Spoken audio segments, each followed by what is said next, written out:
Good morning, students. Yesterday we have stopped here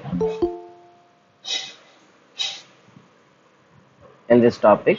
Epistasis will continue and finish this topic today.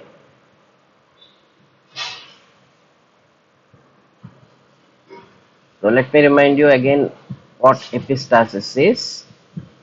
Epistasis is the interaction of two pairs of non-allelic dominant genes or recessive genes. Sorry, two pairs of non-allelic genes present on two different loci where one gene present on one locus suppresses the expression of another gene present on another locus. The gene which suppresses is called as epistatic gene, and the gene which is suppressed is called as hypostatic gene. The epistatic gene can suppress the hypostatic gene either in dominant state or in recessive state. In that case, epistasis is of two types, dominant epistasis and recessive epistasis. This is what we have discussed yesterday. So నిన్నటి క్లాస్లో మనం epistasis గురించి చెప్పుకున్నాం, నిర్వచించుకున్నాం. So epistasis అంటే ఏంటి అని అంటే ఒక జత సమజాత క్రోమోజోముల మీద ఉన్న రెండు జతల యుగ్మవికల్పాలు కాని జన్యువుల మధ్య జరిగే అంతర్చర్య. దీంట్లో ఒక లోకస్ మీద ఉన్నటువంటి జన్యువు వేరొక లోకస్ మీద ఉన్న జన్యువులను అణచివేస్తుంది. ఇక్కడ అణచివేస్తున్న జన్యువుని ఎపిస్టాటిక్ జన్యువు అని, అణచివేయబడుతున్నటువంటి జన్యువుని హైపోస్టాటిక్ జన్యువు అని అంటారు. ఈ ఎపిస్టాటిక్ జన్యువు బహిర్గత స్థితిలోనూ అణచివేయచ్చంట, అంతర్గత స్థితిలోనూ అణచివేయచ్చు. దీన్ని బట్టి ఎపిస్టాసిస్ రెండు రకాలు, బహిర్గత ఎపిస్టాసిస్, అంతర్గత ఎపిస్టాసిస్. ఇప్పుడు మనం బహిర్గత ఎపిస్టాసిస్ గురించి చెప్పుకుందాం.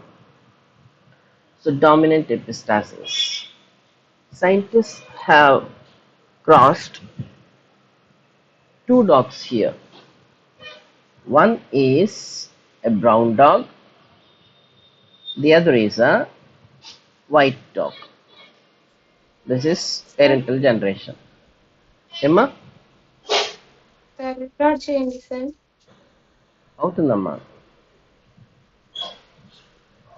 Okay. So it is a brown dog which is crossed with a white dog in parental generation. And in F1 generation, they got all white skin colored dogs. Okay. So what does it mean? White must be dominant and brown must be recessive. But when the F1 white individuals were intercrossed, in the next generation, they got white, black and brown in 12:3:1 ratio. So it clearly says that it is a dihybrid cross because around 16 individuals we can come across with. But the genotypes, the phenotypes, instead of 4 there are only 3 phenotypes here. So here, based on this, they have thought that there are two genes responsible. Because it is a dihybrid cross, there must be two pairs of genes. So, and the white color we say that it is caused by a gene. No, because it is expressed itself in the F1 generation, we may say that it is dominant gene and this is caused by the dominant gene B. But here, this dominant gene B is responsible for black color. Dominant gene B is responsible for black color. So if it is homozygous BB, black color, heterozygous dominant B, also black color, homozygous recessive B, also should give should give white color. That should be the case. But here what happened is, even though it is capital B, that means dominant, instead of giving black color, it gave rise to what we call it as white color. It gave rise to white color. So scientists thought that because it is caused by a pair of genes, another pair should be present which suppresses this, and he or they named it as I. So let us say I for inhibitory. I for inhibitory. So it inhibits the expression of B gene. So though capital B, that is dominant B, is present, though it can express itself as black, it could not express itself because of the presence of another gene pair on another locus which is suppressing it, and hence this gene, the first gene pair, that is capital I, in dominant state is suppressing the expression of capital B gene, the second pair of genes present on another locus, and this type of interaction is called as epistasis. And here this epistatic gene capital I is suppressing the hypostatic gene capital B only in dominant state, hence it is called as dominant epistasis. So the genotypes could be of this type. Okay, when it is capital I, capital B, it results in white color, and the black color can appear only when this gene is, the first epistatic gene is in recessive state. So that what happens, in the absence of the epistatic gene which is dominant, in dominant state only that expresses itself, here the capital B gene, the second pair of genes, can express themselves easily, and thus this first pair of gene, the epistatic gene, is not able to express itself in recessive state. It is able to suppress the hypostatic gene only in dominant state. It is called as dominant epistasis. Okay, mute లో unmute లో ఉంచేస్తారమ్మా.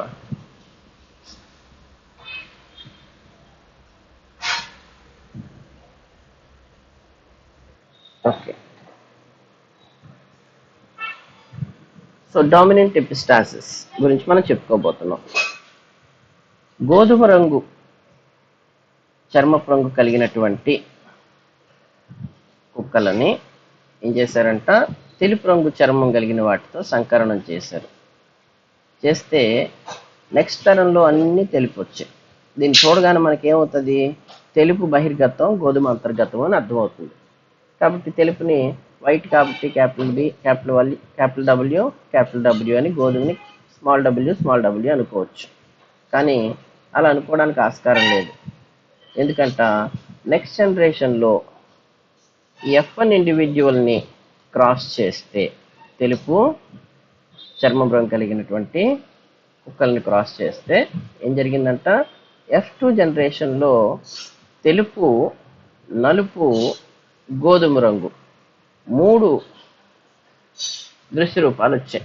So ఇక్కడ 16 individuals మనకు కనబడుతున్నాయి కాబట్టి ఇక్కడ 2 locus ఉన్నాయని తెలిసిపోతుంది, 2 pairs of jeans ఉన్నాయని తెలుస్తుంది. అందులో ఏం చేశారని గమనిస్తే వాళ్ళకి ఏమర్థమైంది అని అంటే, ఇక్కడ ఒక లోకస్ మీద బి అనే జన్యువు ఉంది. బి ఫర్ బ్లాక్ అనుకుందాం. సో బి అనే జన్యువు నలుపు రంగుకి కారణమవుతుంది. సో ఇది సమయుగ్మజ స్థితిలో ఉన్న నలుపే, విషమయుగ్మజ స్థితిలో ఉన్న నలుపే. ఇది సమయుగ్మజ అంతర్గత స్థితిలో ఉన్నప్పుడు మాత్రమే తెలుపు రంగు వస్తుంది. ఓకేనా? ఇప్పుడు ఏమైందంట, ఇది క్యాపిటల్ బి జన్యు ఉన్నా సరే తెలుపే రావడం స్టార్ట్ చేసింది. క్యాపిటల్ బి ఉన్నా సరే అంటే బహిర్గత రూపం ఉన్నా సరే తెలుపు రంగే రావడం స్టార్ట్ చేసింది. ఎందుకు అని చెప్పేసి శాస్త్రవేత్తలు పరిశీలించిన తర్వాత తెలిసింది అని అంటే, ఇది 2 జతల జన్యువుల నాన్ లోకస్ జన్యువుల భిన్న లోకస్ పై ఉండేటువంటి 2 జతల జన్యువుల మధ్య జరిగే అంతర్చర్య అని తెలిసింది. అందులో ఒక లోకస్ మీద క్యాపిటల్ బి ఉంది కాబట్టి నలుపు రావాలి. కానీ రెండవ లోకస్ మీద ఉన్నటువంటి జన్యువులు ఐ అంటే ఇన్హిబిషన్, అంటే నిరోధిస్తుందని అర్థం వచ్చేటట్లుగా ఐ అని పెట్టుకున్నారు. సో రెండవ లోకస్ మీద ఉన్నటువంటి జన్యువులు ఈ క్యాపిటల్ బిని అణిచేయడం వలన క్యాపిటల్ బి ఎక్స్ప్రెస్ అవ్వలేక నలుపు రంగుకు బదులుగా ఏమైంది, తెలుపు రంగు వచ్చేసింది. అంటే దీని పక్కనే ఉంది క్యాపిటల్ ఐ క్యాపిటల్ బి ఈ జన్యు రూపం ఉందన్నమాట. ఇక్కడ ఐ అన్న జన్యువు బి అన్న జన్యువుని అణిచేస్తుంది. కాకపోతే ఇంకొక జీవి యొక్క జన్యు రూపం చూసినప్పుడు ఇలా ఉన్నప్పుడు అది మళ్ళీ నలుపు వచ్చింది. అంటే అర్థం ఏంటంట, ఈ ఐ అన్న జన్యువు బహిర్గత స్థితిలో ఉన్నప్పుడు మాత్రమే ఎపిస్టాటిక్ జన్యువుగా పనిచేసి బి అనే హైపోస్టాటిక్ జన్యువుని అణిచివేస్తుంది. అదే అంతర్గత స్థితిలో ఉన్నప్పుడు ఎపిస్టాటిక్ జన్యువుగా పనిచేయలేదు, బిని అణచివేయలేదు. బి యొక్క లక్షణము చక్కగా వ్యక్తపరచబడుతుంది. అందుకనే ఈ ఐ అనే జన్యువు బహిర్గత స్థితిలోనే ఎపిస్టాటిక్ జన్యువుగా పనిచేస్తుంది. కాబట్టి ఇటువంటి ఎపిస్టాసిస్ని బహిర్గత ఎపిస్టాసిస్ అని చెప్పేసి అని అంటారు. ఇప్పుడు వీటి యొక్క జన్యు రూపాలు చూద్దాం. మనం వేటికి చూడాలి, white genotype, black genotypes and brown genotypes. 3 రకాలు ఉన్నాయి. 3 కూడా 12:3:1 వచ్చాయి. సో ఎన్ని రకాల జీనోటైప్స్ వచ్చే అవకాశం ఉంది అని చూస్తే, బ్లాక్ రావాలి అంటే మీరు గుర్తుంచుకోవాల్సింది ఏంటి అంటే బి డామినెంట్గా ఉండాలి, ఓకే, ఐ రెసెసివ్గా ఉండాలి. బి డామినెంట్గా ఐ రెసెసివ్గా. బ్రౌన్ రావాలంటే వైట్ రావాలంటే ఎలా ఉండాలి, బి డామినెంట్గా ఉన్నా రెసెసివ్గా ఉన్నా పర్వాలేదు. బి డామినెంట్గా ఉంటే మాత్రం దాని పక్కన ఏముండాలి, డామినెంట్ ఐ జీన్ ఉండాలి. బ్రౌన్ ఎప్పుడు వస్తుంది, అన్నీ రెసెసివ్ అయినప్పుడు మాత్రమే వస్తుంది. సో దీన్ని బేస్ చేసుకొని మీరు ఇప్పుడు నాకు ఒక్కొక్క దృశ్య రూపానికి ఉండేటటువంటి జన్యు రూపాలు వరుసగా చెప్పండి. సో వైట్కి ముందు బ్లాక్ చెప్పుకుందాం. బ్లాక్కి ఏ జన్యు రూపాలు ఉండే అవకాశం ఉంది చెప్తారు ఎవరైనా?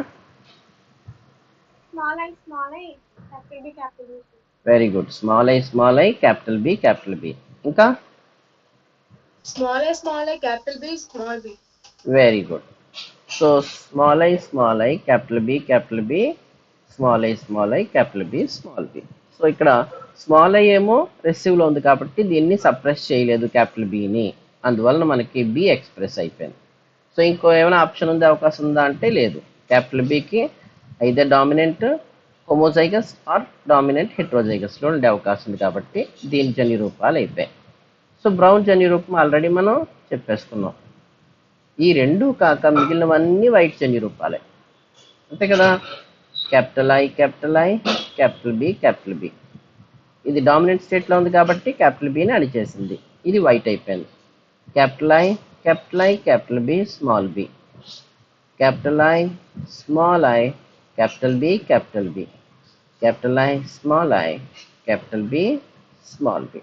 ఇలాగా ఎన్ని జన్యు రూపాలు తీసుకున్నా ఒక డామినెంట్ ఐ ఒక డామినెంట్ బి ఉన్నప్పుడు మనకేమొస్తుంది, ఇవన్నీ ఎక్స్ప్రెస్ అవుతాయి. ఓకే, ఇంకేముండొచ్చు, క్యాపిటల్ ఐ స్మాల్ బి కూడా అవ్వచ్చు. సో ఇవన్నీ కూడా వైట్ జన్యు రూపాలు. దీన్ని మనం ఏమంటాం, డామినెంట్ ఎపిస్టాసిస్ అని అంటాం. సో ఇంకొక ఎక్స్పెరిమెంట్లో 13:1 వచ్చింది. ఓకే, దాని గురించి నేను ఇక్కడ ఎక్స్ప్లెయిన్ చేయట్లేదు, మనకు అది టైం లేదు కాబట్టి. మీకు ఎగ్జామ్లో ఎపిస్టాసిస్ డామినెంట్ అని అడిగినప్పుడు 12:3:1 వచ్చిన, 13:3 వచ్చిన మీరు దాన్ని ఏం చేయాలి, డామినెంట్ ఎపిస్టాసిస్ అనే గుర్తుంచుకోండి. నెక్స్ట్ మనం చెప్పుకోవాల్సింది రెసెసివ్ ఎపిస్టాసిస్. ఓకే, అంతర్గత ఎపిస్టాసిస్ అంటే అర్థం ఏంటి? Here there are two pairs of non allelic genes. Second pair ఏమో బి అనుకుందాం. ఇది ఎక్స్ప్రెస్ అయితే బ్లాక్ కలర్ వస్తుంది అనుకున్నాం. కానీ ఫస్ట్ పేర్లో రెసెసివ్ జీన్ ఉంది. అప్పుడు ఇదేమైందంట, బ్లాక్ కలర్ రావడం మానేసి వైట్ వచ్చింది. అంటే ఇక్కడ ఎపిస్టాటిక్ జీన్ ఎవరు? Recessive gene. హైపోస్టాటిక్ జీన్ ఎవరు? Dominant gene. ఎపిస్టాటిక్ జీన్ ఏం చేస్తుంది? రెసెసివ్ స్టేట్లో హైపోస్టాటిక్ జీన్ డామినెంట్గా ఉన్న దాన్ని సప్రెస్ చేసేసింది. అందుకే దీన్ని రెసెసివ్ ఎపిస్టాసిస్ అని చెప్పేసి అన్నాం, అంతర్గత epistasis. So in recessive epistasis there are two pairs of loci and on one locus dominant gene is present which can express itself to produce a black color, let us say so. But on the first locus there is another gene which is in recessive state, and in recessive state this is suppressing dominant gene so that instead of black it is having white color.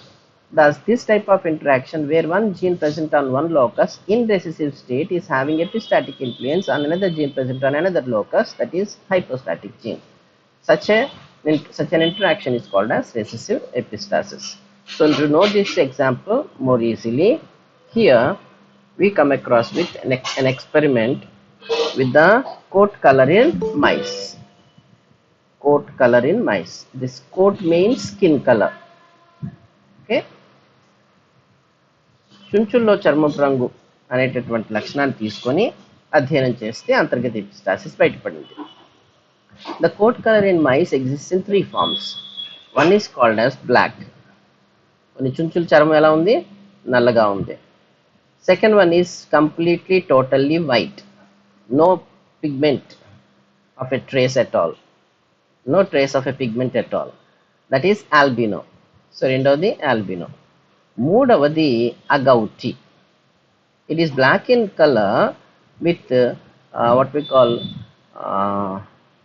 yellow bands here and there on the extremities. So black plus yellow combination. Okay, ఈ రెండు ఉంటే agouti. So thus there are three different types of skin colors in mice. So ఇప్పుడు ఏం చేశారు? They have crossed an agouti with a white one, an agouti with an albino, and they have got all agouti in the next generation. They got all agouti in the next generation. This is the parental generation. This is F1 generation. And the F1 individuals are crossed with each other. And in F2 generation, they got 9 agouti, 3 black, 4 albino in 9:3:4. So this is the ratio for recessive epistasis. Okay. So ఈ ప్రయోగంలో ఏం చేశారంట, agouti చర్మపు రంగు కలిగినటువంటి చుంచులను albino చర్మపు రంగు, white చర్మపు రంగు కలిగినటువంటి చుంచులతో సంకరణం చేశారు. అది పేరెంటల్ జనరేషన్. F1 జనరేషన్లో అన్ని అగౌటీయే వచ్చాయి. ఈ అగౌటీలు రెండింటిని మళ్ళీ క్రాస్ చేసినప్పుడు F2 జనరేషన్లో అగౌటి, బ్లాక్, ఆల్బినో మూడు 9:3:4 రేషియోలో వచ్చాయి. ఈ 9:3:4 రేషియోని మీరు అంతర్గత ఎపిస్టాసిస్ యొక్క నిష్పత్తి కింద చెప్పుకోవాలి. ఎందుకు అలా జరుగుతుంది అని అంటే ఒకసారిగా మనం గమనిద్దాం. అగౌటి ఎప్పుడు వచ్చే అవకాశం ఉంది, ఆల్బినో ఎప్పుడు వచ్చే అవకాశం ఉంది, బ్లాక్ ఎప్పుడు వచ్చే అవకాశం ఉంది. సో బ్లాక్ రావాలి అని అంటే క్యాపిటల్ బి కానీ క్యాపిటల్ బి స్మాల్ బి కానీ రావాలి. క్యాపిటల్ బి కానీ క్యాపిటల్ బి స్మాల్ బి కానీ రావాలి. ఆల్బినో రావాలి అని అంటే ఎలా ఉండాలి? ఆల్బినో రావాలి అని అంటే మనకి ఏ అనే జీన్ కావాలి. చెప్తాను, ఒక నిమిషం. Okay, so here what happens is, let us see this genotype, agouti. Agouti is produced in this state. That means either all dominant genes like this or half of the genes are said to be dominant and the remaining half are recessive in this state. So మనకి agouti రావాలంటే ఇక్కడ checkerboard చూస్తే 2 రూపాయలు కనబడుతున్నాయి. Capital A capital A capital B capital B capital A capital B small B. So ఇక్కడ మీరు గమనిస్తే agouti ఎప్పుడు వచ్చింది అని అంటే ఎయిదర్ క్యాపిటల్ ఏ ఒక డామినెంట్ ఉండాలి, ఎయిదర్ క్యాపిటల్ బి ఒక డామినెంట్ ఉండాలి. ఈ రెండు ఉంటేనే వస్తుంది, లేకపోతే రాదు. ఓకే, ఇక్కడ బి ఫర్ బ్లాక్ అనుకుందాం. ఓకేనా, బి ఉంటే బ్లాక్ కలర్ వస్తుంది. అగౌటి ఎప్పుడు రావాలి? అగౌటి అంటే అర్థం ఏంటి? బ్లాక్కి ఎల్లో ప్యాచెస్ ఉండాలి అని చెప్పాను. అంటే ఇక్కడ ఏమవుతుంది? ఏ ఫర్ ఎల్లో ప్యాచెస్ అని అర్థమవుతుంది. ఓకే, ఏ డామినెంట్ ఉంది, బి డామినెంట్ ఉంది, రెండు డామినెంట్గా ఉంటే అగౌటి వస్తుంది. ఇక్కడ చక్కెర బోర్డులో చూపించినట్లుగా అట్లీస్ట్ ఒకటైనా డామినెంట్గా ఉండాలి. ఇక్కడ ఏ డామినెంట్గా ఉంది, బి డామినెంట్గా ఉంది అన్నప్పుడు చూసినప్పుడు మనం ఒకసారి బ్లాక్ ఫినోటైప్ చూద్దాం. బ్లాక్ ఫినోటైప్ ఎలా వస్తుంది? బి ఒక్కటే డామినెంట్గా ఉంటే బ్లాక్ వస్తుంది. కాబట్టి దీనికి ఏం తెలిసిపోయింది? బి అనేది బ్లాక్ కలర్కి కారణం అని తెలుస్తుంది. మరి అగౌటిలో బితో పాటు ఏ కూడా డామినెంట్గా ఉంది కదా, కాబట్టి ఏ అనేది బ్లాక్ కలర్కి ఏం చేస్తుంది? ఎల్లో ప్యాచెస్ కారణం అవుతుంది అనుకుందాం. ఇక్కడ మీకు రెసిసివ్ ఎపిస్టాసిస్ చెప్తున్నప్పుడే సప్లిమెంటరీ జీన్స్ కూడా మనం ఈజీగా అర్థం చేసుకోవచ్చు. రెండింటికి ఒకే ఎక్స్పెరిమెంట్, రెండింటికి ఒకే రిజల్ట్, రెండింటికి ఒకే రిజల్ట్, రెండింటికి ఒకే నిష్పత్తి, కాకపోతే ఇంటర్ప్రిటేషన్ వేరుగా ఉంటుంది. ఓకే, ఇక్కడ ఏం చేసిందంట? Capital B can express in the absence of the dominant gene. That means capital B, even if it is the first one is recessive, it gives rise to black color. Capital B, small b, even if it is the first one is recessive, gives rise to black color. Okay, so thus black obtained with these two types of genotypes.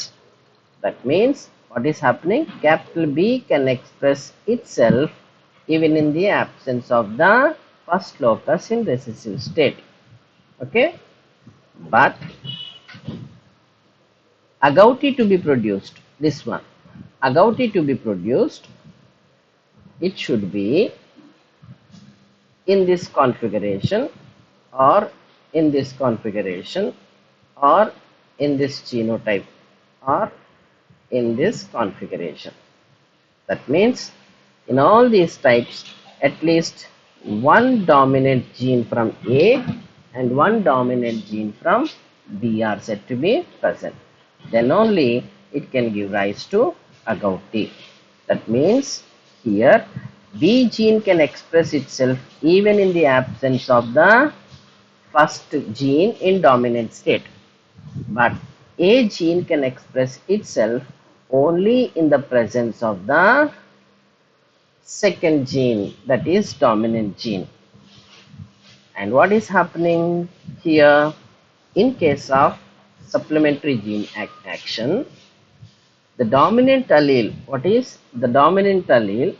B can express even in the absence of the first gene in recessive state. Capital B అన్నటువంటి ఈ జన్యువు మొదటి జన్యువు అంతర్గత స్థితిలో ఉన్న small ఏగా ఉన్న ఎక్స్ప్రెస్ అయిపోతుంది. అంటే మొదటి జన్యువు యొక్క దాంతో సంబంధం లేదు దీనికి. కానీ ఇక్కడ ఏమవుతుంది? క్యాపిటల్ ఏ అనేది ఎల్లో ప్యాచెస్ ఇస్తుందని చెప్పుకున్నాం.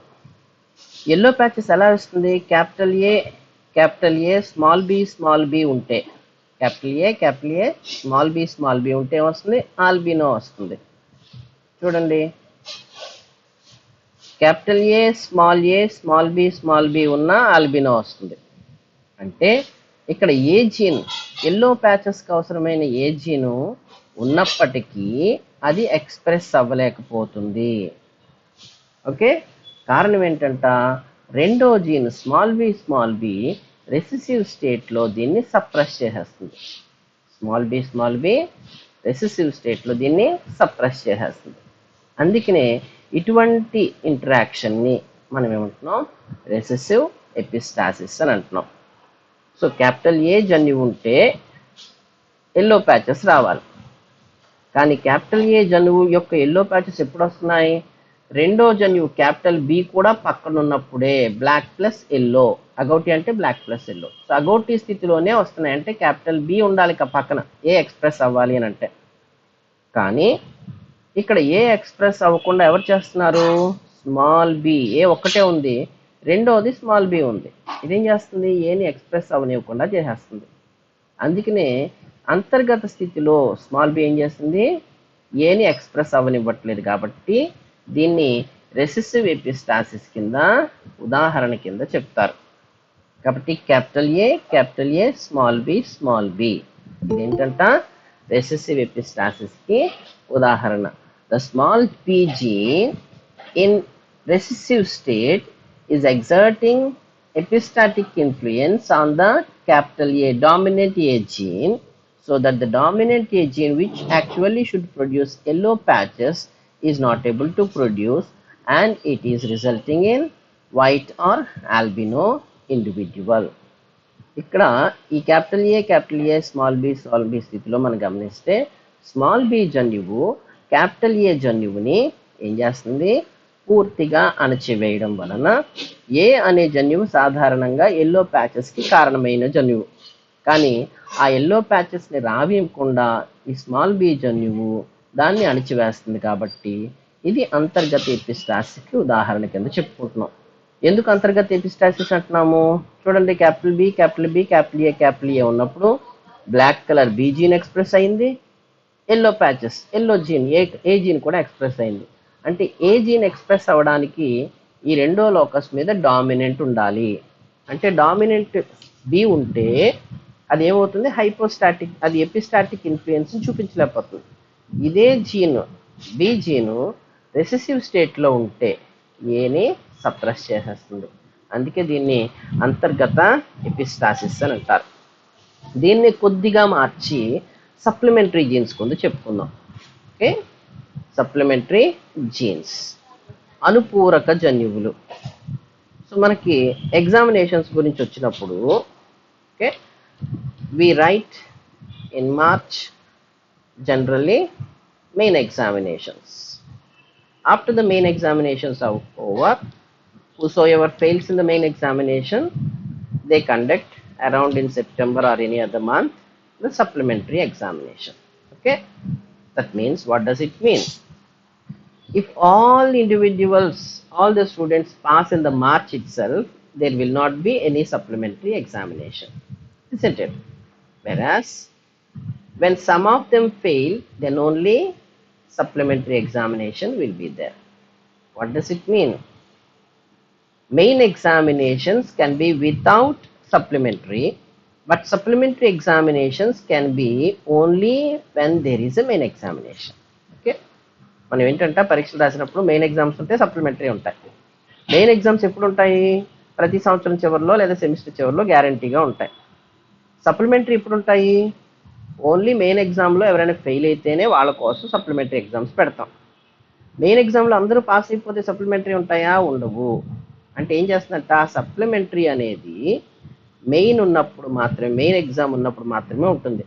కానీ మెయిన్ ఎగ్జామ్ అందరూ పాస్ అయిపోయారు అనుకోండి, సప్లిమెంటరీ ఉండాల్సిన అవసరమే లేదు. అంటే మెయిన్ ఎగ్జామ్కి సప్లిమెంటరీతో సంబంధం లేదు, కానీ సప్లిమెంటరీకి మెయిన్ ఎగ్జామినేషన్తో సంబంధం. ఇదంతా ఎందుకు సోది చెప్తున్నారు సార్ మీరు అంటారు కదా. ఎందుకు అని అంటే, ఒకసారి ఈ ఎగ్జాంపుల్ మీరు గమనిస్తే ఇక్కడ చూడండి. For the A gene to express yellow phenotype, okay, A is responsible for yellow, B is responsible for black. ఈ మూడు జీనోటైప్స్ చూడండి, small A capital B, small A capital B, small B. ఈ రెండు genotypes అంటే ఈ మూడు రకాలున్నాయి. రెండు జీనోటైప్స్లో ఏమొస్తుంది? బ్లాక్ కలర్ వచ్చేస్తుంది. అంటే బ్లాక్ కలర్ రావాలి అంటే నీకేం కావాలి? ఒక్క జీనే కావాలి, క్యాపిటల్ బి ఉంటే సరిపోతుంది. It can be either in dominant state or in heterozygous state. Gene B is sufficient for the expression of black colour. కానీ అగౌటి ఎప్పుడు వస్తుంది? అగౌటి చూసినప్పుడు ఇందాక ఆల్రెడీ చూసాం వీటన్నిటిలోనూ. Capital A capital B, small B. capital A, small a, capital B, capital B, capital A, small a, capital B, small b, capital A, capital A, capital B, capital B. ఇవన్నీ genotypes లో చూస్తే ఏ plus B రెండు ఉన్నప్పుడే agouti వస్తుంది. ఇక్కడ ఏం express అయింది అగౌటీలో? B is express to produce black colour, A is express to produce yellow patches. ఇప్పుడు మూడోది ఆల్బినో ఒక్కసారి చూద్దాం. ఆల్బినో ఎలా వచ్చింది? Small A small A small B small B. That means when B is recessive it gave rise to albino. అప్పుడే కాదు ఇంకో కాంబినేషన్లో కూడా వచ్చింది. ఏంటంట? క్యాపిటల్ ఏ స్మాల్ బిలో కూడా వచ్చింది. ఇది కూడా ఆల్బినో. అంటే ఇక్కడ క్యాపిటల్ ఏ ఏం చేస్తుంది? డామినెంట్ స్టేట్లో ఉన్న ఎక్స్ప్రెస్ అవ్వలేకపోతుంది. ఇందాక దాన్ని రిసీవ్ ఎపిస్టాసిస్ కింద చెప్పాం. ఇది అనిచేస్తుంది, స్మాల్ బి అనిచేస్తున్నాం. ఇప్పుడు అలా చెప్పట్లా. capital B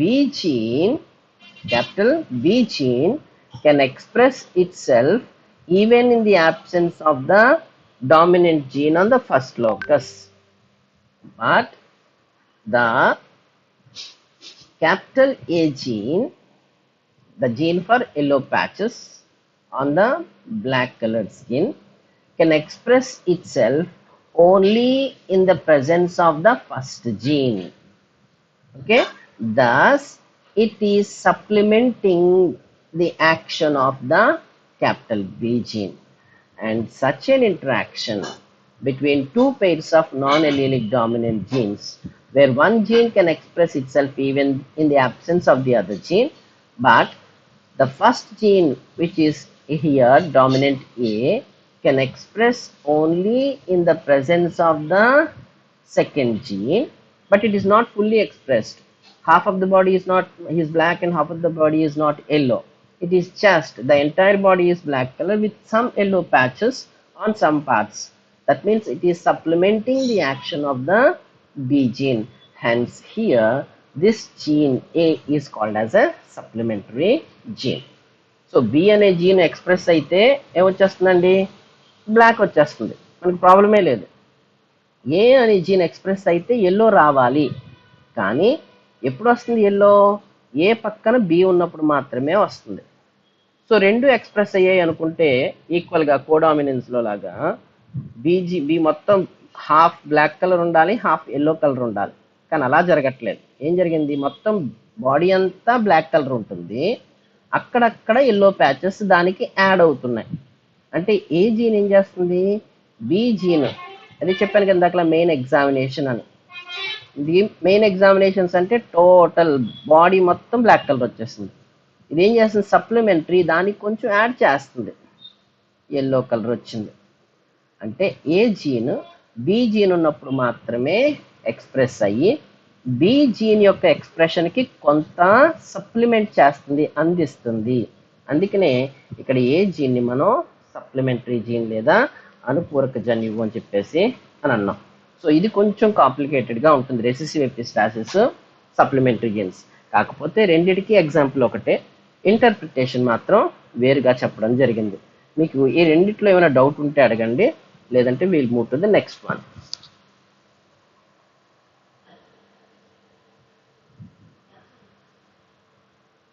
Malathi, any doubt?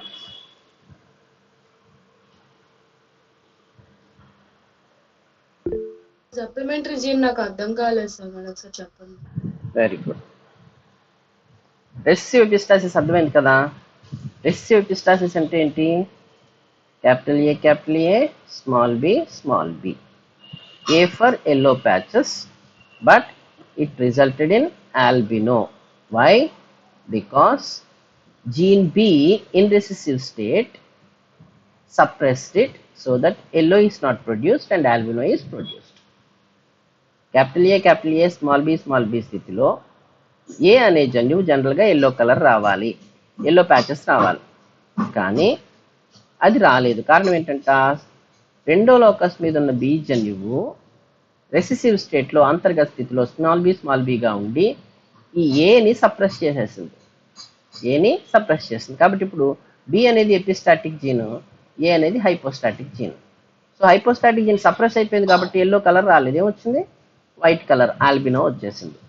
అందుకే దీన్ని రెసెసివ్ ఎపిస్టాసిస్ అన్నాం. ఇది అర్థమైంది కదా, ఇది అర్థమైంది కదమ్మా. సార్ ఓకే, ఇప్పుడు సప్లిమెంటరీ జీన్కి వచ్చేద్దాం. సప్లిమెంటరీ జీన్కి వచ్చేసరికి దీనికి కూడా చూడండి రేషియో 9:3:4 ఉంది. In supplementary gene interaction, the dominant allele of one of two genes governing a character produces a phenotypic effect. So what is the dominant gene? Capital B, capital B. It produces its phenotype. Black color వచ్చేస్తుంది. capital B ఉన్న వస్తుంది, capital B small b ఉన్న black color వస్తుంది. ఎప్పుడు వస్తుంది? small b ఉంటేనే ఇది black colour రాకుండా ఆల్బినో కింద రావాలి. Okay. However, dominant allele of the other gene, that is A, does not produce a phenotypic effect on its own. అంటే క్యాపిటల్ ఏ ఉంటే నీకు ఎల్లో ప్యాచెస్ రావాలి కానీ ఆల్బినోనే వస్తుంది. క్యాపిటల్ ఏ స్మాల్ ఏ ఉంటే ఎల్లో ప్యాచెస్ రావాలి కానీ ఆల్బినోనే వస్తుంది. స్మాల్ ఏ ఉన్న ఆల్బినోనే వస్తుంది. అంటే ఏంటి? Gene B can express itself even in the absence of the other gene in dominant state. That means small b, A is also black color, small a, capital B, small b is also black color. So the first gene need not be in dominant state for the expression of capital B gene. అదేగా చెప్తున్నాం, the dominant allele of one of the two genes governing a character produces phenotypic effect. ఒకటి ఏం చేస్తుంది? రెండో దాంతో సంబంధం లేకుండా express అయిపోతుంది. కానీ డామినెంట్ ఎలీల్ ఆఫ్ అదర్ జీన్ ఏ ఇది ఎక్స్ప్రెస్ అవ్వాలి అని అంటే ఏం కావాలి? అది సొంతంగా express చేయలేకపోతుంది. when it is present with dominant allele of the first gene, that means capital A, capital A, capital B, capital B. So A is dominant, B is dominant. So when A is present in dominant state along with the dominant B, what happens? It modifies the phenotypic effect produced by that gene. So the phenotypic effect of B gene is black color, which is modified to agouti. How it is modified? By adding yellow patches. How the yellow patches are produced? How the black is produced? Black is produced by capital B gene. And in the presence of capital B, dominant gene B, A gene is exerting an influence so that it is able to express itself, producing yellow patches so that the black color is modified to produce agouti. Such an interaction between two non-allelic dominant genes, where one gene can express itself even in the absence of the other, but the second gene can express itself only in the presence of the first gene in dominant state, thus modifying its phenotype. And such an interaction is called as supplementary gene interaction. Here, gene A here is called as supplementary gene. ఈ జన్యుంతర చర్యలు ఏమవుతుందంట? Capital B జన్యుకి capital ఏ జన్యు అవసరం లేదు. అదేం చేస్తుందంట? Dominant B ఉంటే చాలు, రెండో లోకస్ మీద ఉన్నటువంటి స్మాల్ ఏ ఉన్న బ్లాక్ ఎక్స్ప్రెస్ అయిపోయింది ఇక్కడలాగా. కానీ క్యాపిటల్ ఏ జన్యువు ఎల్లోకి ఏదైతే కావాలో అది సొంతంగా క్యాపిటల్ ఏ స్థితిలో ఉండి రెండో లోకస్ స్మాల్ బి స్థితిలో ఉంటే ఇది ఎక్స్ప్రెస్ అవ్వట్లేదు. ఇందాక దాన్ని ఏమో రెసివ్ ఎపిస్టాసిస్ అన్నాం. ఇక్కడేమంటున్నాం? క్యాపిటల్ ఏ జన్యువు ఎక్స్ప్రెస్ అవ్వాలి అని అంటే క్యాపిటల్ బి జన్యువు కావాలి. బి జన్యువు డామినెంట్ స్టేట్లో ఉన్నప్పుడు దానికి ఇది ఎల్లో ప్యాచెస్ని యాడ్ చేసి బ్లాక్ని కాస్త అగౌటీగా మాడిఫై చేస్తుంది. సో ఈ బ్లాక్ కలర్కి ఎల్లో ప్యాచెస్ యాడ్ చేయడము అన్నది ఎప్పుడో సాధ్యమవుతుంది? ఏ బి రెండు డామినెంట్ స్టేట్లో ఉన్నప్పుడు ఏ దానికి కొంత ఎక్స్ట్రా కలర్ని సప్లిమెంట్ చేస్తుంది, యాడ్ చేస్తుంది. అందుకే ఏ జీన్ని సప్లిమెంటరీ జీన్ అని చెప్పేసి అని అంటారు. అర్థమైందా ఇప్పుడమ్మా? ఇది డెఫినేషన్ మీకు ఏమైనా చెప్పాలా? మీకు నోట్స్లో చూసేసుకుంటారు, అదే బుక్లో మీరు చదువుకున్న బుక్స్లో చూసేసుకుంటారా? ఓకే. సో సప్లిమెంటరీ జీన్ ఇంటరాక్షన్కి సంబంధించి నోట్స్ రాసుకోండి. ఇంగ్లీష్ మీడియం మీకు కనబడితే యాజ్ ఇట్ ఈస్గా రాసేయండి, నేను దీన్ని తెలుగులో ట్రాన్స్లేట్ చేస్తాను. మీరు స్క్రీన్ మీద కనబడుతుంది, ఇంగ్లీష్లో రాసేసుకోండి. సప్లిమెంటరీ జీన్స్ అనుపూరక జన్యువులు. ఇది 2 జతల నాన్ ఎలీలిక్ యుగ్మ వికల్పాలు కాని నాన్ ఎలీలిక్ లేదా యుగ్మ వికల్పాలు కాని జన్యువుల మధ్య జరిగే అంతరచర్య. ఇక్కడ డామినెంట్ అలీల్ ఇక్కడ ఏం రాస్తారంటే బి రాసుకోండి బ్రాకెట్లో.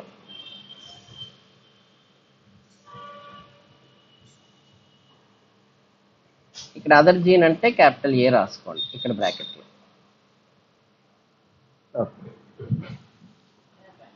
సో అంతర్చర్య ఫుల్ స్టాప్. ఈ 2 జతల జన్యువులలో ఒక జత జన్యువులు బహిర్గత స్థితిలో ఉన్నప్పుడు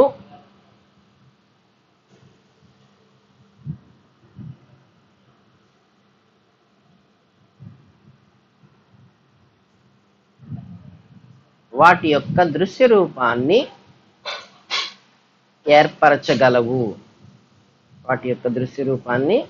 ఏర్పరచగలవు. ఈ ఉదాహరణలో క్యాపిటల్ బి జన్యువు, క్యాపిటల్ బి రాయండి, బి జన్యువు బహిర్గత స్థితిలో ఉన్నప్పుడు నలుపు రంగుని ఏర్పరుస్తుంది. Full stop. Next point. కానీ రెండవ లోకస్ పై ఉన్నటువంటి జన్యువు బ్రాకెట్లో capital A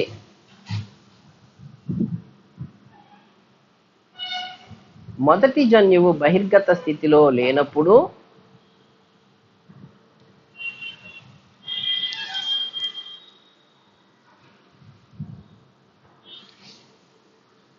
in brackets capital A small B ఆ జన్యు రూపంలో ఉన్నప్పుడు అని అర్థం అనమాట. వ్యక్తపరచబడలేదు.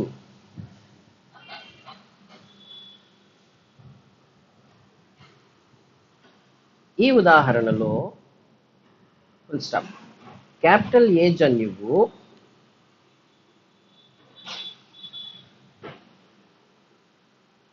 నలుపు రంగుకు పసుపు చారలను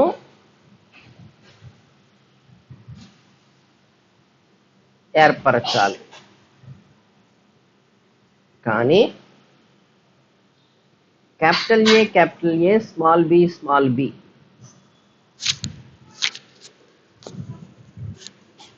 జన్యు రూపము ఉన్నప్పుడు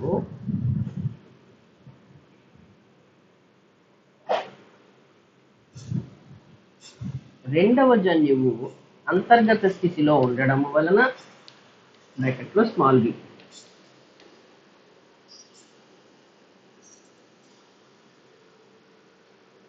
క్యాపిటల్ ఏ జన్యువు వ్యక్తపరచబడక ఆల్బినోగా మారింది.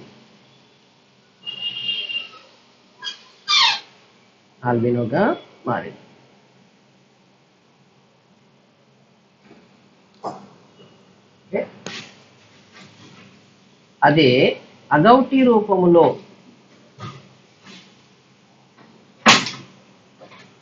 క్యాపిటల్ ఏ క్యాపిటల్ బి జన్యు రూపము కలిగినప్పుడు క్యాపిటల్ బి జన్యువు వ్యక్తపరచబడి నలుపు రంగు ఏర్పడగా క్యాపిటల్ బి జన్యువు సమక్షంలో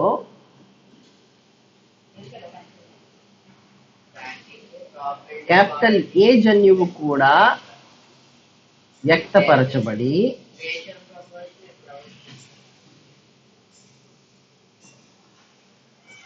క్యాపిటల్ బి జన్యువుకు అనగా నలుపు రంగు లక్షణానికి అదనంగా పసుపు రంగు లక్షణాన్ని ఏర్పరుస్తుంది.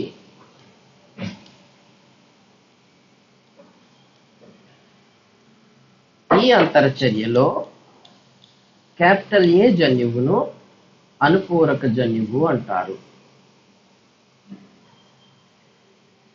అనుపూరక జన్యువుల నిష్పత్తి 9:3:4.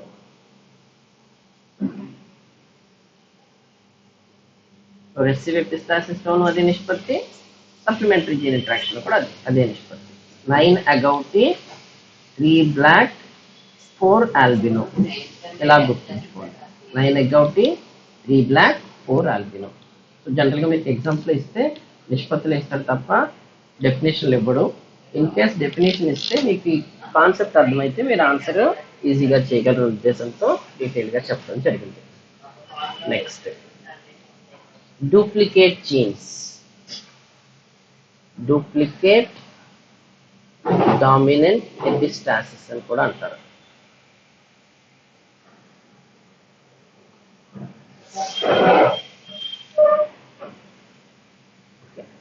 సో డూప్లికేట్ జీన్స్ ఏంటి అంటే, they have taken one individual, a plant called as capsella. It is commonly called as shepherd's pus for their present study. So capsella లేదా షెపర్డ్స్ పర్స్ అనేటటువంటి మొక్కల్ని తీసుకొని ఈ ప్రయోగాలు నిర్వహించారు. And the ratio that they have got is 15:1. Okay, వీళ్ళకి ఏ ratio వచ్చింది? 15:1 వచ్చింది. ఇక్కడ ఏం తీసుకున్నారు?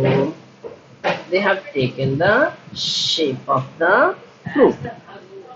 సో ఫ్రూట్ షేప్ అనేటటువంటి లక్షణాన్ని స్టడీ చేశారు. కొన్ని ఎలా ఉన్నాయంట?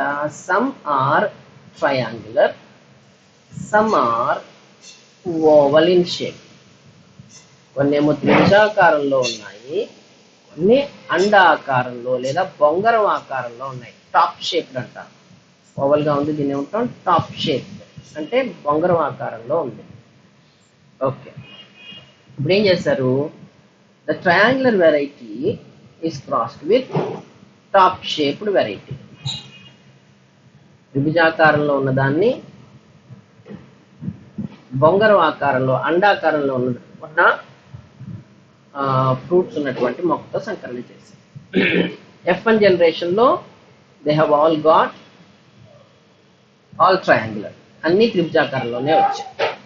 వీటిని మళ్ళీ క్రాస్ చేస్తే F1 ఇండివిజువల్స్ని ట్రయాంగులర్ 15 వచ్చాయి. టాప్ షేప్డ్ ఓవల్ షేప్డ్ ఎన్ని వచ్చాయి? ఒక్కటే వచ్చింది.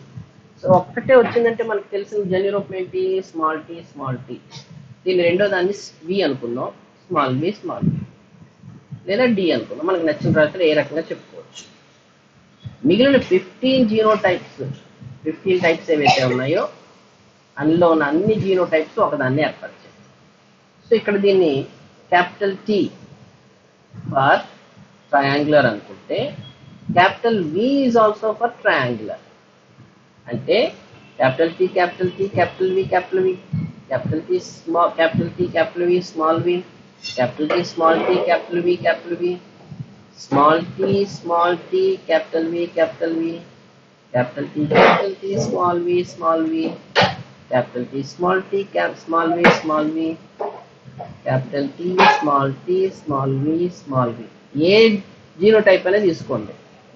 In the first genotype, here capital T is present so that triangular occurs. Capital V is present so that triangular occurs. In all these genotypes, at least one T is dominant and one V is dominant. So all these are triangular.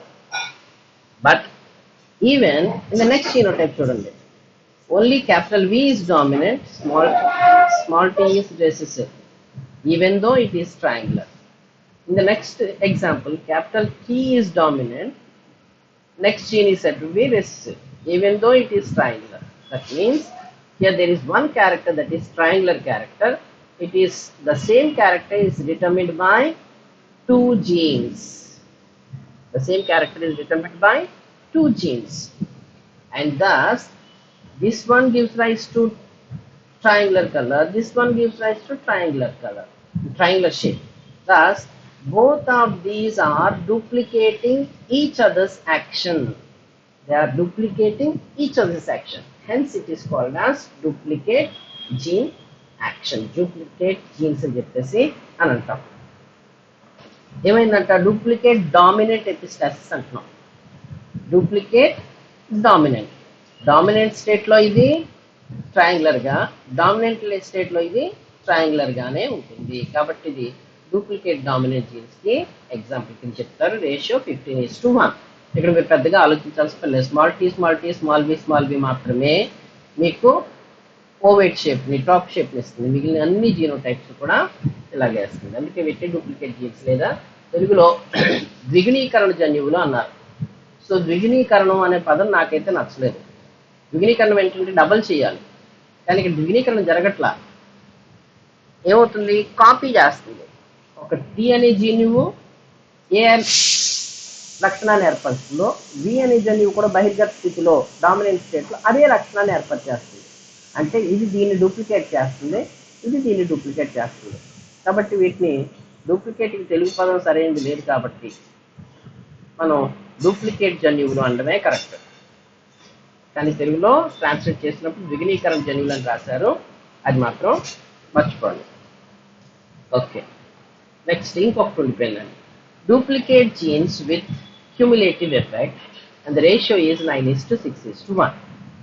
Duplicate genes with cumulative effect, ఇది కూడా రాసుకోండి, 9:6:1. సంచిత ప్రభావము కలిగిన ద్విగుణీకరణ బహిర్గత జన్యువులు. సంచిత ప్రభావం కలిగిన ద్విగుణీకరణ బహిర్గత జన్యువులు. Duplicate dominant genes with cumulative effect. Example ఏంటంట, కోట్ కలర్ ఆఫ్ పిగ్. పందులలో చర్మపు రంగు.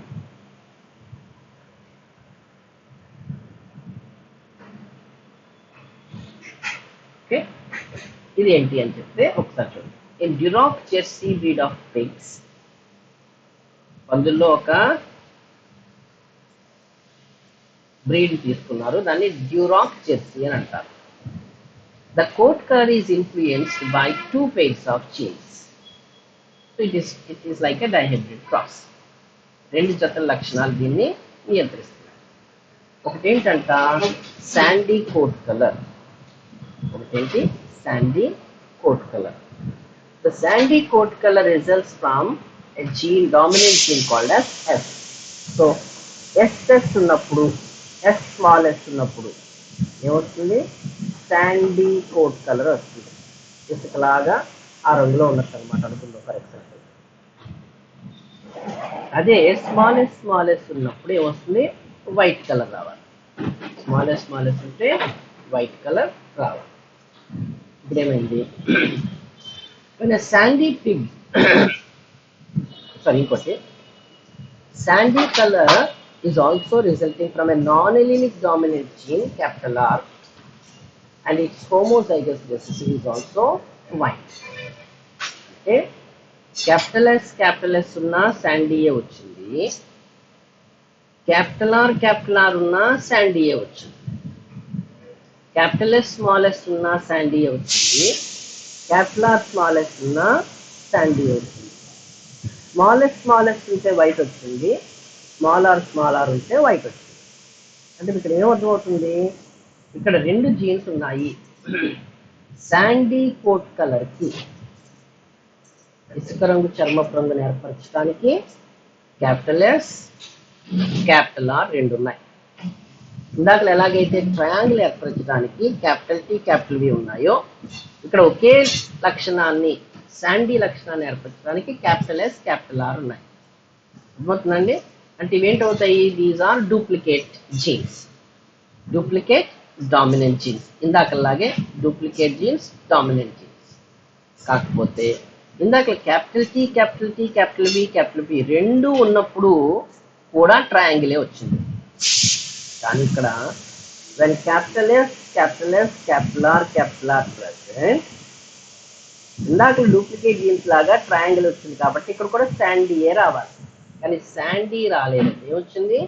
రెడ్ కలర్ వచ్చింది. రెడ్ కలర్ వచ్చింది అంటే these are duplicate genes like capital T, capital T, capital V, capital V, but these have an additive effect. When both the dominant genes are present, they add to each other. The expression of S is added to the expression of R gene, so that instead of Sandy, they had added each other's expression to each other, so that what happened here? It produced a red phenotype. That is the reason why this is called as duplicate dominant genes with cumulative effect. Okay, so ఇప్పుడు capital yes ఉంటే ఏమొస్తుందని చెప్పుకున్నాం? Sandy వస్తుంది అనుకున్నాం. Capital are ఉంటే ఏమొస్తుంది అనుకున్నాం?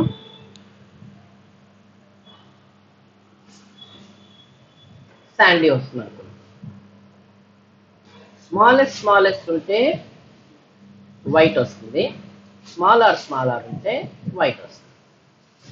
So same కలర్ని determine చేస్తున్నాయి కాబట్టి ఎస్ అండ్ ఆర్ ఈ రెండింటిని మనం డూప్లికేట్ జీన్స్ అంటున్నాం. కానీ ఈ రెండు గనక కలిసి ఉంటే, అంటే ఫస్ట్ ఏంటి? Capital S small R sandy వచ్చింది. క్యాపిటల్ ఆర్ స్మాల్ ఎస్ ఉంటే శాండీ వచ్చింది. క్యాపిటల్ ఎస్ స్మాల్ ఆర్ ఉన్నా, స్మాల్ ఆర్ క్యాపిటల్ ఎస్ ఉన్నా, ఎలా ఉన్నా సరే ఏమవుతుంది? మనకు అయితే వస్తుంది. కానీ ఈ రెండు డామినెంట్ జీన్స్ కలిసి ఉంటే ఎస్ ఎక్స్ప్రెస్ అయ్యి శాండీ వచ్చింది, ఆర్ ఎక్స్ప్రెస్ అయ్యి శాండీ వచ్చింది. ఈ రెండు ఎక్స్ప్రెషన్స్ కలిసి ఫైనల్గా యాడ్ అయిపోయి ఒకదానికొకటి రెడ్ కలర్ వచ్చింది. అందుకే డూప్లికేట్ జీన్స్ రెండు యాడ్ అయిపోయి కొత్త ఫినోటైప్ వచ్చింది. అందుకే దీన్ని duplicate genes with cumulative effect, రెండు కలిసి ఒక కొత్త లక్షణాన్ని ఏర్పరిచాయి కాబట్టి duplicate genes with cumulative effect అంటారు. దీని రేషియో 9:6:1. ఓకే, సో దీన్ని ఒకసారి సమ్మరీ కింద ఇలా చూసేద్దాం. ఈ టేబుల్ మీరు వేసుకోగలిగితే వేసుకోండి. జీనోటైప్ ఇక్కడ హెట్రోజైగస్ జీనోటైప్ ఇచ్చాం. తర్వాత ఒక జీన్ ఫస్ట్ లోకస్ ఏమో డామినెంట్ గాను, రెండో లోకస్ రెసివ్ గాను ఉంటే ఎన్ని జన్యు రూపాలు ఉంటాయి? రెండు లోకస్లు హెట్రోజైగస్ గా ఉన్నప్పుడు రెండో లోకస్ డామినెంట్ గా ఉండి ఫస్ట్ లోకస్ రెసివ్ గా ఉంటే ఏ జన్యు రూపాలు ఉంటాయి? అన్ని రెసివ్ గా ఉంటే ఎన్ని జన్యు రూపాలు వస్తాయి అని ఇవ్వడం జరిగింది. So normal Mendelian dihybrid cross phenotypic ratio, classical ratio 9:3:3:1 ఇచ్చాం. ఓకే, నెక్స్ట్ డామినెంట్ ఎపిస్టాసిస్ అయితే ఈ జన్యు రూపాలు ఎంత వస్తుంది? 12:3:1. సో ఈ ఫస్ట్ రెండు కలిసి 12, ఇది ఒక్కటే జన్యు రూపాలు 3, ఇంకా రెసిసివ్ అయితే 1 వస్తుంది. ఈ రకంగా మీకు అన్ని క్లియర్గా ఏ జన్యు రూపాలు ఏంటన్నది ఈ టేబుల్ చూస్తే మీకు ఈజీగా అర్థమైపోతుంది. రేషియోస్ కూడా ఈజీగా వచ్చేస్తాయి. సో రెసిసివ్ ఎపిస్టాసిస్ ఏమో 9:3:4, duplicate genes with cumulative effect 9:6:1, అంటే మధ్యలో ఈ 3 కలిసిపోయి. డూప్లికేట్ రెసిసివ్ జీన్స్కి 15:1, duplicate dominant genes 9:7, dominant and recessive interactions అంటే ఇందాక చెప్పాను కదా డామినెంట్ ఎపిస్టాసిస్, దానికి ఇంకో రేషియో ఉంటుందని 30:3. సో ఈ టేబుల్ మీకు ఇప్పుడు ఏమి రాసుకోకర్లేదు, మీకు గ్రూప్లో ఈ స్క్రీన్ షాట్ పేస్ట్ చేస్తాను, దాన్ని మీరు ఫాలో అయిపోండి. So this is all about what we call it as interaction of genes. So interaction of genes లో we have discussed about interaction of genes involving a pair of alleles present on the same locus, intraallelic, exemplified by incomplete dominance, codominance and lethal genes. And another interaction which involves two pairs of genes which present on two different loci, hence they are non-allelic. In this we have discussed complementary genes, collaborator genes, supplementary genes, duplicate genes, duplicate genes with cumulative effect, dominant epistasis, and recessive epistasis.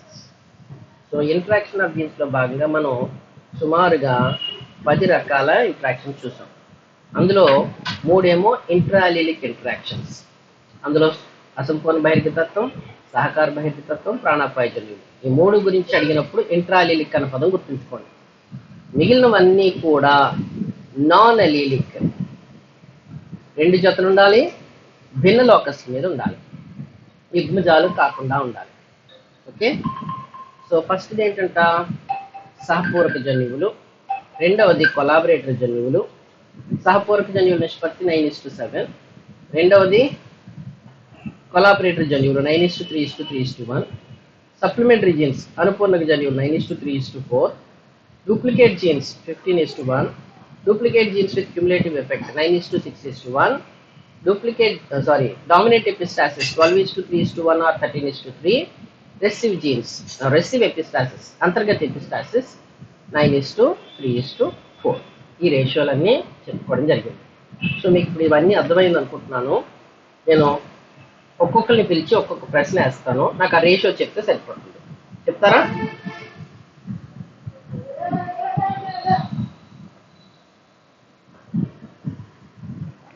ఏమ్మా ratio చెప్తారా?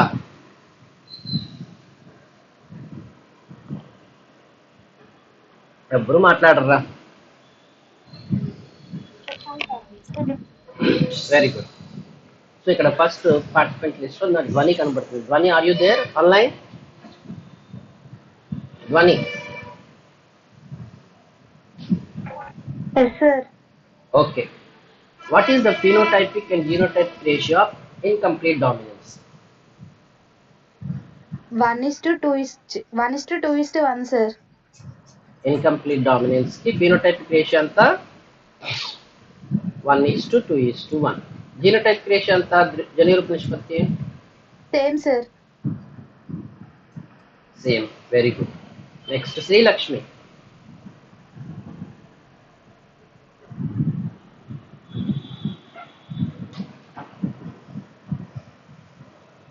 లేవమ్మా? ఉన్నావా? Codominance, సహకార బహిర్గతత్వం, phenotypic ratio, genotypic ratio చెప్పండి.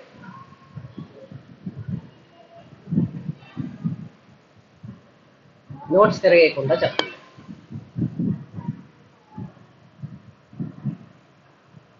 Any other? 1:2:1. 1:2:1, sir. So రెండింటికి 1:2:1. Okay. Lethal jeans వచ్చేసరికి మనం చెప్తున్న ఎగ్జాంపుల్ 2:1. సో ఇవి నోట్కి వచ్చేయాలమ్మా మీ అందరికి. ఓకే. నెక్స్ట్ మాలతి. ఉన్నావా? Yes sir. అంతర్గత ఎపిస్టాసిస్, రెసెసివ్ ఎపిస్టాసిస్ యొక్క జీనోటైపిక్ రేషియో, ఫినోటైపిక్ రేషియో, దృశ్యరూప నిష్పత్తి 9:3:4, sir. 9:3:4. 9:3:4. Very good. ఇక్కడ ఏం జరుగుతుందో చెప్తావు రెసెసివ్ ఎపిస్టాసిస్ లో?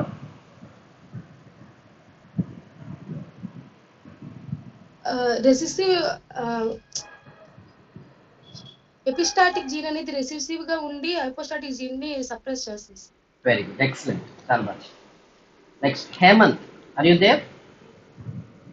Yes sir. నాకు ఇప్పుడు సప్లిమెంటరీ జీన్స్ ఇంట్రాక్షన్ లో దాన్ని ఫినోటైపిక్ రేషియో, అనుపూరక జన్యువుల దృశ్యరూప నిష్పత్తి. Sir yes sir. తెలియదు. శ్రీనివాసులు? Sir 9:3:4, sir. సేమ్ అదే చెప్పాను కదా, మీరు మర్చిపోకూడదు. ఈ రెండింటిలో ఒకటే. రెసిసివ్ ఎపిస్టాసిస్ అన్నా, అంతర్గత ఎపిస్టాసిస్ అన్నా, సప్లిమెంటరీ జీన్స్ అనుపూరక జన్యువులు అన్నా ఒకటే నిష్పత్తి, ఈ 9:3:4. ఇక్కడేమో రెసిసివ్ ఎపిస్టాసిస్ లో ఈ రెసెసివ్ జీన్ దీన్ని అడిచేస్తుంది కాబట్టి ఎల్లో రాలేదు, ఏ సప్రెస్ అయిపోయిందని చెప్పాం. సప్లిమెంటరీ జీన్లో ఏం చెప్తున్నాం, అగౌటీకి సంబంధించి చెప్తున్నాము. బి బ్లాక్ వస్తుంది, దానికి ఏ ఎల్లో ప్యాచెస్ని యాడ్ చేస్తుంది, అంటే సప్లిమెంట్ చేస్తుంది. అందుకే దాన్ని ఏమో సప్లిమెంటరీ జీన్స్ అని అన్నాం. Okay, next Himabindu.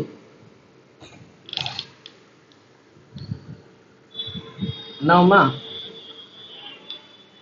Yes, sir. Okay, complementary genes చెప్పు రేషియో.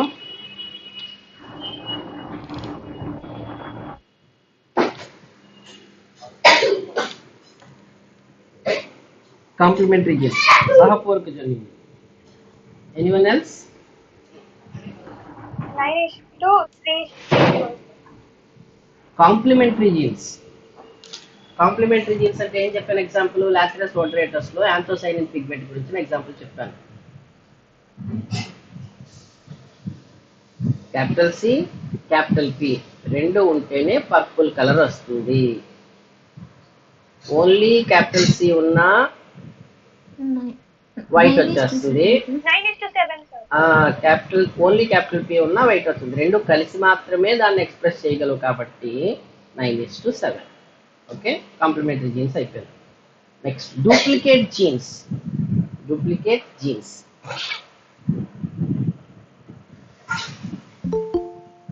ద్విగుణీకరణ జన్యువులు నిష్పత్తి ఎంత? 15:1, sir. ట్రయాంగులర్ టాప్ షేప్ చెప్పుకున్నాం కదా, అందులో ఏ జన్యు రూపం చూసినా ట్రయాంగులర్ వచ్చేస్తుంది. టీ అయినా వచ్చేస్తుంది, బి అయినా వచ్చేస్తుంది.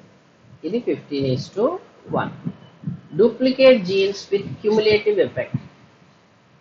9:6:1, sir. Very good, excellent. 9:6:1. ఇది రాగానే మీకు ఏం గుర్తు రావాలి?